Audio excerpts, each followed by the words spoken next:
Sir बताइए, आप बदले की भावना में, आपने कहा है कि बीजेपी बदले की भावना में जलती है, आप हमें 2-4 बदले की भावना दिखा दीजिए। जैसा अभी ईडी लगा रखे पीछे अपने ईडी, कांग्रेस की, जब कांग्रेस की सरकार थी तो तब तो कहते थे कांग्रेस के गोद में खेलती है ईडी और सीबीआई। तब सही नहीं था, क्यों चोरी करेंगे तो टोटल यही हो रहा है। अपने प्रदेश में तो लगा ही नहीं रहे वो, सब कांग्रेस के, जहाँ कांग्रेस सरकार है वहाँ लगा रहे। जितने भी घोटाले बड़े से बड़े जो हुए हैं वो सब कांग्रेस के राज में हुए। अब जहाँ तक आप कह रहे थे जी कि जब इनका राज वो ख़त्म हो जाएगा तो इनके भी खुलेंगे। अटल बिहारी वाजपेयी जी का शासन था, उसके बाद कांग्रेस आई, कांग्रेस 10 साल रही, परंतु क्या अटल बिहारी वाजपेयी के जो 6 साल का शासन था, क्या एक भी भ्रष्टाचार वो पकड़वाई? क्या एक भी भ्रष्टाचार किया? तो ये केवल झूठ बोलते हैं कांग्रेसी। केजरीवाल पे जैसा दिमाग है ना, सबसे ज़्यादा दिमाग है केजरीवाल पे, लेकिन दिमाग कौन सा है? सातिर दिमाग। ठीक है, कैसे झूठ को किस तरीके से बोलना है, बड़े ही सातिर अंदाज से। ये इतनी मोटी फाइल लेकर के घूमते थे केजरीवाल साहब, इतनी मोटी फाइल, सारी पार्टी पे आरोप लगाते थे, कांग्रेस ने ये है, बीजेपी वाले ये है, ये नेता वैसा है, उस नेता पे आरोप ये है, शीला दीक्षित पे भी लगाए थे, ठीक है, सब पे लगाए थे, जेल भेज दूंगा, ठीक है, और फिर आखिरी में आरोप लगा करके फिर वो माफी भी मांगते थे। आपको एक भी बीजेपी नेता ऐसे दिखे हैं जो अभद्र टिप्पणियां कर रहे हैं भगवान को लेके, रामचरितमानस को लेके, रामायण गीता को लेके, ऐसे कोई दिखे हैं? नहीं, अभी तक दिखे हैं? नहीं देखा जी, कभी नहीं दिखे हैं, लेकिन वो कर रहे हैं ऐसे जी। वो जो कर रहा है तो उसको गलत है, उसको सोचना चाहिए मैं क्या बोल रहा हूँ क्या नहीं बोल रहा हूँ। मैं तो ये कह सकता हूँ कि वो अपनी बुद्धि को जरा थोड़ा ठीक करे कि मैं किसके बारे में क्या बोल रहा हूँ, जरा सोच समझ के बोलना चाहिए। अच्छा सर, एक बात बताइए, 2024 में पीएम पद के उम्मीदवार आप किनको देखना चाहते हैं, नरेंद्र मोदी या फिर राहुल गांधी जी? देखिए, कोई व्यक्ति तय नहीं करता है कि प्रधानमंत्री कौन बनेगा। दिल्ली किसी की नहीं है। व्यक्ति के तय करने से ही पीएम बनते हैं। सुन लीजिए, दिल्ली किसी की नहीं है। दिल्ली ताकत की पूजा करती है। जो संख्या बल लेकर आएगा वो दिल्ली पे राज करेगा। ये हस्तिनापुर है, इसकी जंग खूनी होती है। स्वामी जी तो कांग्रेसिया थे पहले, तत्काल में वो बीजेपी में गए हैं। स्वामी जी जो चले गए, ठीक है, और जहाँ आप खड़े हैं ये कांग्रेस की ही देन है। ये सीपी, ये मेट्रो, ये एम्स, ये आप जो जहाँ से ये मैन्युफैक्चरिंग किया हुआ, ये कपड़े पहन रहे होंगे फैक्ट्री, ठीक है, जहाँ आप पढ़े होंगे वो कॉलेज, वो स्कूल, ठीक है ना, वो कांग्रेस की ही देन होगी, पिछली सरकारों की होगी। बीजेपी ने कुछ नहीं किया, आपका कहना साफ। आपको पत्रकार बनाया गया है तीखे से तीखे सवाल पूछने के लिए ना, आपको पत्रकार बनाया गया तीखे से तीखे सवाल पूछने के लिए, अच्छा काम करने के लिए। तो मोदी जी कर रहे हैं तो कौन सा एहसान कर रहे हैं? वो भी काम कर रहे हैं, जैसे नेहरू ने किया, इंदिरा ने किया, जैसे मनमोहन सिंह ने किया। कोई भी प्रधानमंत्री अपने देश को गर्त में ले जाता है क्या? ऐसा बताइए। राहुल गांधी 8-8 घंटे काम करते हैं तो एहसान कर रहे हैं क्या? कि लोगों ने उन्हें चुना है तभी वो काम कर रहे हैं। आप जॉब कर रहे हैं, आपको वेतन मिल रहा है तभी तो आप काम कर रहे हैं। इसमें क्या ये सच्चाई नहीं है कि वो काम नहीं कर रहे हैं? तो आपके हिसाब से मतलब राहुल गांधी जी परफेक्ट हैं पीएम पद के? क्यों नहीं, क्यों नहीं परफेक्ट हैं? हर व्यक्ति यहाँ खड़ा कोई और व्यक्ति हो जो उनसे भी ज़्यादा पढ़ा लिखा होगा, सामाजिक ज्ञान होगा। सरकार चलाते कोई व्यक्ति चलाता है कि संस्था चलाती है, ब्यूरोक्रेसी चलाती है। मोदी जी खुद आके क्या यहाँ पे कमिश्नर की भूमिका निभाते हैं या दुकान पे जाके चपड़ी पे चाय बेचते हैं? वो तो व्यक्ति करता है, संस्था करती है, लोग करते हैं। वो मॉनिटरिंग पावर है, एक संस्था है, एक बैठे हुए व्यक्ति है। जी सर, 1 मिनट आपके पास जी, क्या कहना चाहिए? मैं कह रहा हूँ, हमारे भाई साहब कह रहे हैं कि ये कांग्रेस की देन है, इन्हें पूछो तो अंग्रेजों की देन है। कनॉट प्लेस किसने बनाया? अंग्रेजों ने बनाया था। अब इन्हें नहीं पता तो मैं क्या कह सकता हूँ? ये तो इन्होंने, ये लुटियन जोन पूरी, ये कनॉट प्लेस सब अंग्रेजों का। कांग्रेस ने क्या किया? अब कांग्रेस तो ये कहते हैं जी के एम्स बनाए। अब इनसे पूछे कि नेहरू से लेकर के, या तो एक एम्स जो है का नेहरू जी का के टाइम का बना हुआ है 1956 में, या एक मनमोहन सिंह का है, और उसके बाद में जो 16 एम्स 9 साल में बन के तैयार हुए, एक अटल बिहारी वाजपेयी जी ने बनवाया था, और इसके बाद में जितने भी 16 एम्स हैं वो सब मोदी जी ने 9 साल के अंदर ही करके दिखा दिए हैं। 26 पार्टी क्या गलत कह रही है कि लूट खसोट की राजनीति मोदी जी कर रहे हैं? देखो, लूट खसोट तो कांग्रेस ने किया। जो आपने देखा होगा कि मनमोहन सिंह जी के समय में बेचारे चुप रहते थे। कोयला घोटाला या अंतरिक्ष घोटाला या आपके जो है हेलीकॉप्टर घोटाला, घोटाले इन पर घोटाले ही होते रहते थे कि कभी तोप जो बोफोर्स घोटाला, जितने भी घोटाले बड़े से बड़े जो हुए हैं वो सब कांग्रेस के राज में हुए। अब जहाँ तक आप कह रहे थे जी कि जब इनका राज वो ख़त्म हो जाएगा तो इनके भी खुलेंगे। अटल बिहारी वाजपेयी जी का शासन था, उसके बाद कांग्रेस आई, कांग्रेस 10 साल रही, परंतु क्या अटल बिहारी वाजपेयी के जो 6 साल का शासन था क्या एक भी भ्रष्टाचार वो पकड़वाई? क्या एक भी भ्रष्टाचार किया? तो ये केवल झूठ बोलते हैं कांग्रेसी।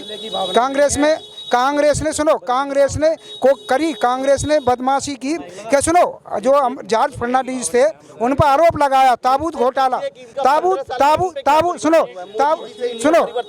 ताबूत वो बताएंगे, ताबूत घोटाला, 1 मिनट, ताबूत घोटाला बताया कांग्रेस ने, ताबूत घोटाले का जॉर्ज फर्नांडिस पर आरोप लगाया, परंतु कांग्रेस के राजकाल में ही, समय में ही जो है का बाज्यत बरी हुए। अदालत ने ये कहा कि इन्होंने झूठ बोला और इन्हें फंसाया गया था। कांग्रेस की हमेशा भावना ही दुर्भावना से प्रेरित रही है।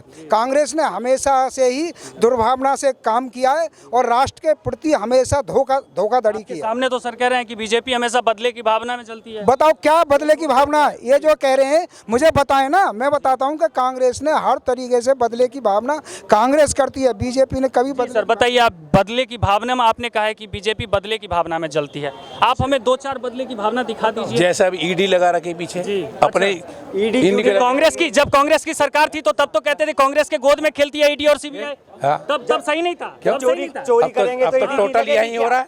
अपने प्रदेश में तो लगा ही नहीं रहे वो, सब कांग्रेस के, जहाँ भी कांग्रेस सरकार है वहाँ लगा रहे। इन्हें चोरी करने की छूट दे दी जाए क्या? चोरी करो पर ईडी मत लगाओ, चोरी करो पर सीबीआई मत लगाओ, चोरी करो पर जो है कोई भी कानूनी कार्रवाई मत करो। तो इन्हें इस बात की छूट दी जाए कांग्रेसियों को। सर जी क्या कहना चाहेंगे आप, बताइए। मैं तो कह रहा चोरी ये कर रही है, अब खरीद के ले जाते लोग, इधर से उधर ले जाना, इधर, और जो कहना उसके वो है कि ऐसे वो भ्रष्टाचार है, उन भ्रष्टाचारी को अपने में मिला लेते, फिर कहते हैं शुद्ध हो गए। कौन मिलाया है ये भ्रष्टाचार? बीजेपी पार्टी, बताओ ना, बीजेपी की पार्टी में कौन सा जो वो हुआ है? जहाँ तक तुम एक बात करो, मैं इन्हीं की बात काट रहा हूँ कि स्वामी प्रसाद मौर्य था, जब बीजेपी में था तो बिल्कुल सही सिस्टम में रहा, और जैसे ही बीजेपी को छोड़ करके वो समाजवादी पार्टी में भागा, वो जो है सनातन को ही गाली देना शुरू कर दिया, सनातन के खिलाफ ही काम करना शुरू कर दिया उसने, अभद्र टिप्पणी करना है, तो इफेक्ट पड़ा ना पड़ा।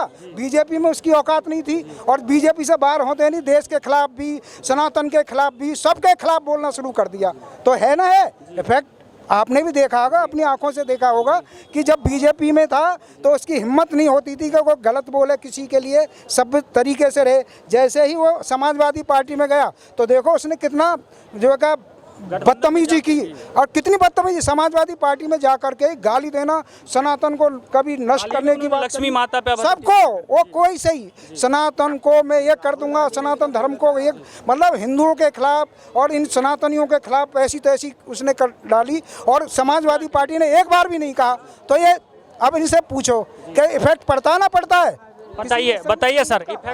ये तो उनकी बुद्धिमानी की वो है ना, इस तरफ देखिए, किस बुद्धिमानी पे क्यों बोल रहे हैं, क्यों बोल रहे हैं गलत, ये तो उनको सोचना चाहिए ना, तो ये तो उनको जानना चाहिए ना। संगति का वो जाने, तो वही तो हुआ ना, संगति का इफेक्ट पड़ता है हर व्यक्ति। क्या तो ये तो कह रहे, ये देखिए, ये डायरेक्ट, ये इनका कहना है कि जब तक स्वामी प्रसाद मौर्य जो है वो बीजेपी में थे तब तक ऐसा कोई, ना तो उन्होंने अभद्र टिप्पणियां किया, ना ही उन्होंने किसी को लेके ऐसी कोई बातें कही, लेकिन जैसे ही वो गठबंधन को ज्वाइन करते हैं वैसे ही कभी लक्ष्मी माता को लेकर अभद्र टिप्पणियां करते हैं, कभी रामचरितमानस जलाते हैं, कभी आपको मनुस्मृति पे अभद्र टिप्पणियां करते हैं। ये क्या है बताइए? तो उनकी बुद्धि मतलब है ना, उनकी कितनी बुद्धि है, बुद्धि क्या बोल रहे, क्या जो भी कह लो, क्यों बोल रहे हैं, क्या बोल रहे हैं, ये तो उनकी बुद्धि पे है। तो गठबंधन के वो पार्टी में, हाँ, तो उनको शर्म आनी चाहिए, मानते हैं आप? बिल्कुल मानते आनी चाहिए। हाँ, जो गलत बात है तो गलत है, उसके लिए थोड़ी हम समर्थन कर देंगे। जो गलत बात है उसको समर्थन, जो गलत है तो वो गलत है, जो सही है तो सही है, हम तो ये कह रहे हैं। आपको एक भी बीजेपी नेता ऐसे दिखे हैं जो अभद्र टिप्पणियां कर रहे हैं भगवान को लेके, रामचरितमानस को लेके, रामायण गीता को लेके, ऐसे कोई दिखे हैं? नहीं,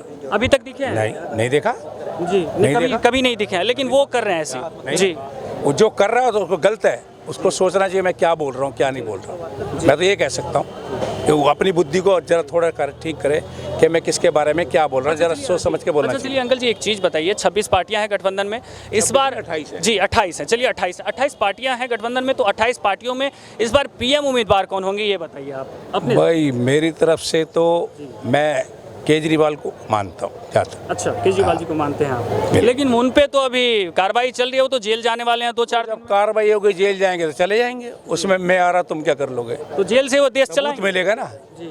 जेल से लोगों ने चलाया देश, क्यों नहीं चलाया? इंदिरा को नहीं हराया राजनैतिक ने, जेल से हराया है ना।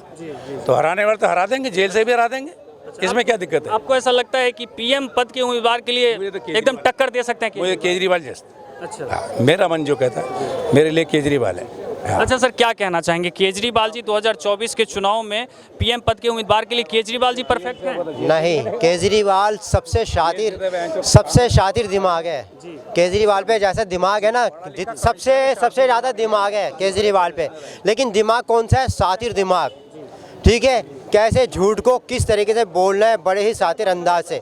ये इतनी मोटी फाइल लेकर के घूमते थे केजरीवाल साहब, इतनी मोटी फाइल, सारी पार्टी पे आरोप लगाते थे, कांग्रेस ने ये है, बीजेपी वाले ये है, ये नेता वैसा है, उस नेता पे आरोप ये है, शीला दीक्षित पे भी लगाए थे, ठीक है, सब पे लगाए थे, जेल भेज दूंगा, ठीक है।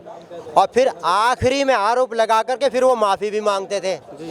लिखित माफ़ी मांगी थी किससे? नितिन गडकरी से, अरुण जेटली से, 2-3 जने से, और ठीक है। और आज जब एक क्या नाम है, केजरीवाल को संवैधानिक संस्था बुलाती है, इसको केजरीवाल साहब को एक संस्था बुलाती है, तो आज वो केजरीवाल जी कहते हैं क्या नाम है, मुझे किस हैसियत से बुलाया है? भाई अगर अगर आप गलत नहीं हो तो जाओ, जाना चाहिए ना, लेकिन नहीं, जब अपने ऊपर बीती तो कह रहे कि मुझे किस हैसियत से बुलाया है। वो तो कहते हैं कि मोदी जी पढ़े लिखे नहीं है, मतलब 12 बजे रात को फैसला लेते हैं, वो डर गई बीजेपी गठबंधन पार्टियों से। देखो केजरीवाल जो है ना, बहुत शातिर दिमाग है, और ये सिर्फ अगर दिल्ली के अंदर जो 2 चीज़ों की वजह से आए, वो एक चीज़ की वजह से आए, वो है लालच, फ्री लालच का क्या नाम है, ऐसा लालच का ऐसा जाल फेंका फ्री का, जिसमें कि जनता फंस गई। और देखिए, ये तो बात गलत है। आप फ्री वाले बस पे क्या आपकी माँ बहनें नहीं चढ़ती होंगी? नहीं भाई, और भी जो चीज़ें हैं ना, और भी चीज़ें गलत है ना, ये चीज़ें आपकी वजह से हम जनता की वजह। एक मिनट चाचा, एक मिनट, देखिए एक मिनट, बीजेपी भी दे रही, क्यों दे रही है? ना दे बीजेपी क्या फ्री दे? क्यों दे? सलमान खान गैस ठोक वो कर दे, कम कर देंगे, अनाज फ्री दे रही, ये दे रही, क्यों दे रही है? मत दे। वो तो